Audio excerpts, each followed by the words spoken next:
కర్ణాటకలోని పశ్చిమ కనుమల్లో ఏ రకమైన అడవులు ఉన్నాయి? సతత హరిత అడవులు. రామకృష్ణ బీచ్ ఆంధ్రప్రదేశ్లోని ఏ నగరంలో ఉంది? విశాఖపట్నం. లిబియా దేశంలోని ఎడారి ఏది? సహారా ఎడారి. లిబియా ఏ ఖండంలోని దేశం? ఆఫ్రికా. సహారా ఎడారి ఏ ఖండంలో ఉంది? ఆఫ్రికా. ఎడారులలో నీరు నిల్వ ఉండే ప్రాంతాలను ఏమని పిలుస్తారు? ఓఆసిస్లు. పూర్తిగా మంచు చేత కప్పబడిన ఖండం ఏది? అంటార్కిటికా. పటాలలో నది నీటి ప్రవాహ మార్గాన్ని దేనితో సూచిస్తారు?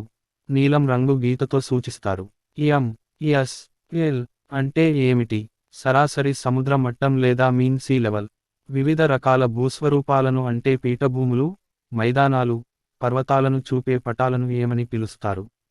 భౌతిక పటాలు. భూమి మీద ఎత్తును ఎచ్చటి నుండి కొలుస్తారు? సముద్రమట్టం. భూమి మీద ఎత్తును సముద్రమట్టం నుండి కొలుస్తారు. కారణం ఏమి? ప్రపంచంలోని అన్ని ప్రాంతాల్లో సముద్ర మట్టం దాదాపు సమానంగా ఉండటం. సమాన ఎత్తుగల ప్రాంతాలను కలుపుతూ గీచిన రేఖలను ఏమని పిలుస్తారు?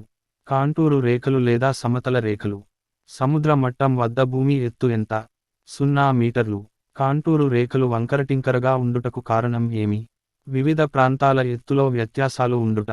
భూమి ఉపరితల వ్యత్యాసాలను చూపడానికి ఉపయోగపడే పటాలు ఏవి? ఎత్తులను చూపే పటాలు.